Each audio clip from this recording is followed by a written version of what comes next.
अस्सलाम वालेकुम, मैं बशीर खटक को उम्मीद रखता हूँ आप सब लोग खैरियत से होंगे। नाज़रीन, आज जो अहम पेश रफ्ते हैं जो कि पाकिस्तान के आइन का मसला है, जो कि पाकिस्तान के 23 करोड़ अवाम के जमहूरियत का मसला है, जो कि पाकिस्तान में पूरे एक सिस्टम के तबाह करने के लपेटने का एक मामला सामने है। और सुप्रीम कोर्ट जैसे इदारे, फिर उनके जो मोअज़्ज़िज़ जज साहिबान हैं, उनके जो 5 रुकनी 4 रुकनी 3 रुकनी बेंचेस है या फुल कोर्ट और इस किस्म के इशू बना के जो हर्जा सराई और जो एक गनामी साजिश है उस पर क्या पेश रफ्ते आज के को तफसील से इस छोटे से व्लॉग में बात करने की कोशिश करूँगा। एनीवे, मुल्क रियली और मुल्क के आइन, कानून और 23 करोड़ अवाम के साथ मजाक और खिलवाड़ ज़ोर और शोर से जारी। आज भी सुप्रीम कोर्ट जैसे इंसाफ देने वाली जगह, आइन बचाने वाले जजेस और आइन बचाने वाले इदारा का एक ड्रामाई सीन, 5 रुकनी बेंच टूट गया, 4 रुकनी रह गया कल, और आज 4 रुकनी बेंच टूट गया, अब 3 रुकनी बेंच में तब्दील हो गया। कल जस्टिस अमीनुद्दीन साहब ने एक छोटे बच्चों की तरह बहाना बना के वो साइड पे हो गया, आज जस्टिस मंदुखेल का इनकार, और इस तरह आज फिर सुप्रीम कोर्ट का बेंच टूट गया। और ये बेंच अभी चीफ जस्टिस की निगरानी में 3 रुकनी बेंच रह गया। बच्चों की तरह बहाने और छोटी छोटी बातों पर इतने बड़े लोगों के हंसी मजाक वाले हरकतें, ये भी काबिल अफसोस है। वाकई इस मुल्क और 23 करोड़ अवाम के आइन और जमहूरियत पर गैर संजीदा किरदारों का जो कब्ज़ा हमें नज़र आ रहा है, ये भी हकीकत में काबिल सताइश है, और ये भी अवाम के लिए खासकर मायूस कुन बात है। एक सादा सा सवाल है कि इलेक्शन करवाना है या नहीं। Very simple questions. आइन का हुक्म है 90 दिन में इलेक्शन करना और करवाना, और ये वफाकी हुकूमत की जिम्मेदारी है। आइन के अंदर जो लिखा गया है, इस पर अगर अमल दरामद नहीं होता है तो फिर इलेक्शन कमीशन और वफाकी हुकूमत और इसके साथ जो भी कंसर्न यानी मुतल्लिका इदारे हैं इस इलेक्शन के मामलात में, फिर वो सारे चीफ जस्टिस सुप्रीम कोर्ट के मुताबिक और आइन के मुताबिक फिर उन्होंने उस तरह के आइन से तसादुम करके, आइन से इख्तिलाफ करके उसका फिर उन्होंने सामना भी करना होगा। उसके मीन्स के ख़िलाफ़ जो भी फैसला होगा फिर उसको भी भुगतना होगा। एनीवे, अगर आइन ना भी माना जाए, सपोज करे, तो कौन सा सज़ा और जज़ा का कोई निज़ाम है हमारे सिस्टम में, यानी हमारे मुल्क के इस बोसीदा निज़ाम में क्या कुछ ऐसा निज़ाम आज तक या कोई ऐसी सज़ा हमने देखी है? अगर इस तरह कोई करे, इन्हें आइन को तोड़ दिया जाए या फॉर एग्ज़ाम्पल सुप्रीम कोर्ट या अदालतों का फ़ैसला ना माना जाए, तो उनको कौन सी कोई सज़ा मिली है? जब तक सज़ा और जज़ा का कॉन्सेप्ट नहीं है तो ऐसे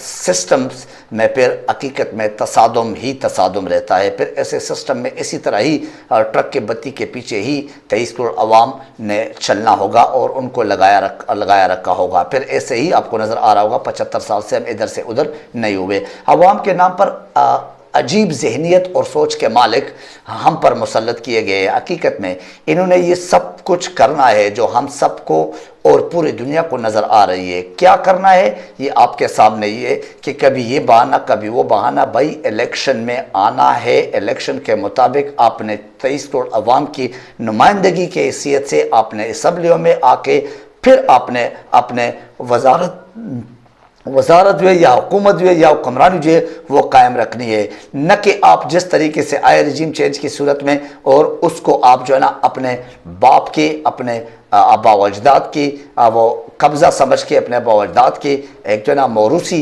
वो कुर्सी समझ के उस पर आप बैठे रखे और चिपके हुए हैं। Bharat chief justice of Pakistan को डराने धमकाने पर उतर आए हैं। रात को चीफ जस्टिस के घर कौन गए और क्या, किसने क्या पैगाम दिया, और चीफ जस्टिस ने इनकार करके डट गए।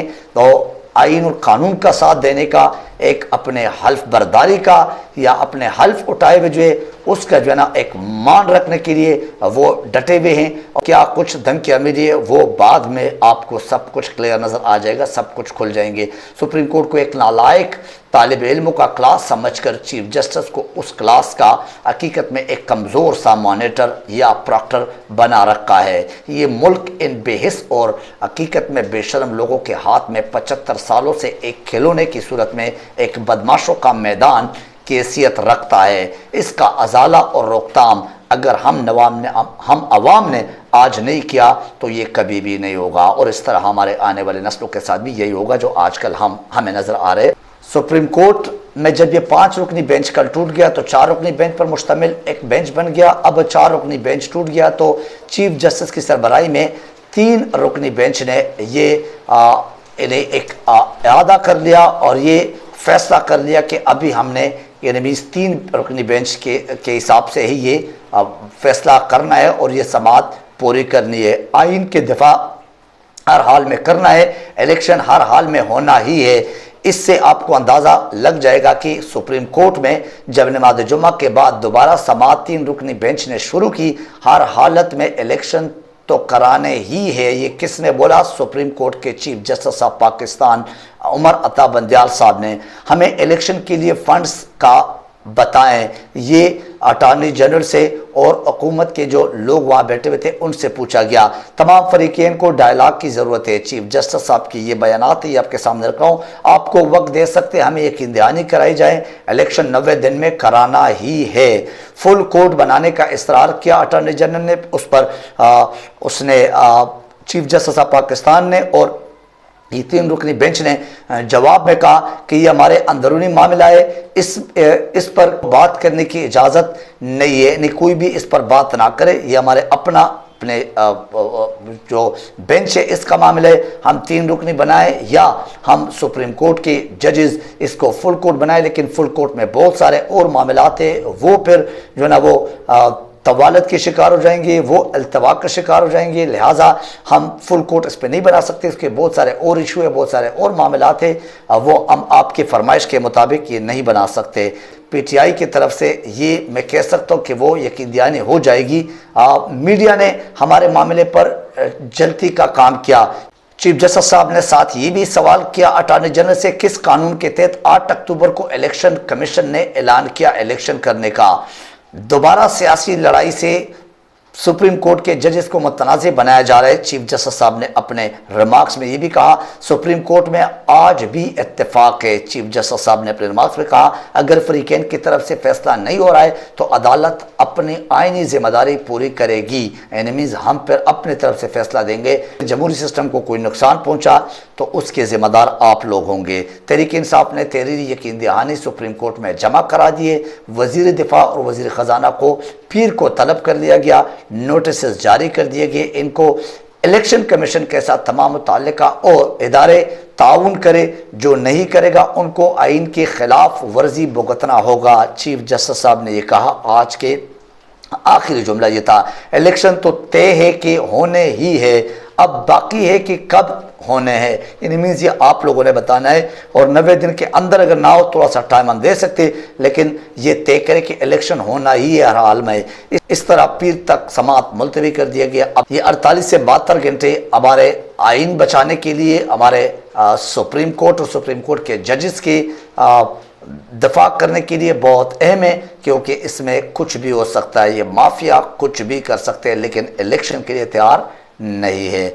इन्होंने इलेक्शन में हारना ही है, इसी वजह से इलेक्शन के लिए तैयार नहीं है। उसके बाद अगर मैं फवाद चौधरी साहब से जब प्रेस कॉन्फ्रेंस उसने की, उसमें पूछा गया तो सुप्रीम कोर्ट ने फैसला देना है, आइन ने होना है या ख़त्म हो जाना है, यानी आइन का बरकरार रहना है या नहीं, या आइन के मुताबिक चलना है इस मुल्क में नहीं, ये फैसला सुप्रीम कोर्ट ने करना है। फवाद चौधरी साहब ने कहा, अगर केपीयू पंजाब में इलेक्शन ना कराया जाए तो ये हुकूमत गैर आइनी हो जाएगा। पूरी कौम सुप्रीम कोर्ट और चीफ जस्टिस के साथ खड़ी है। 8 अक्टूबर को क्या गारंटी है कि इलेक्शन कराए जाएंगे, ये फवाद चौधरी साहब ने कहा। हुकूमत सुप्रीम कोर्ट के हुक्म पर अमल दरामद के पाबंद है और आइन के मुताबिक चलने पर ही मुल्क व कौम की बका है। इसके अलावा खाना जंगी और तसादम की तरफ हम जाएंगे अगर ऐसा हुआ तो। अगर आइन और सुप्रीम कोर्ट के फैसलों के मुताबिक अमल दरामद नहीं हुई इस हुकूमत से, जो कि PDM हुकूमत है, तो फिर तसादम की तरफ ही एक ऑप्शन रह गया और मुल्क तसादम का मुतहम्मिल नहीं हो सकता। बहरहाल आज के इस व्लॉग से मुझे इजाज़त दीजिए। अपना ख्याल रखिए, अपने इस चैनल का ख्याल रखिए। Thank you very much. Allah हाफ़िज़ नासिर।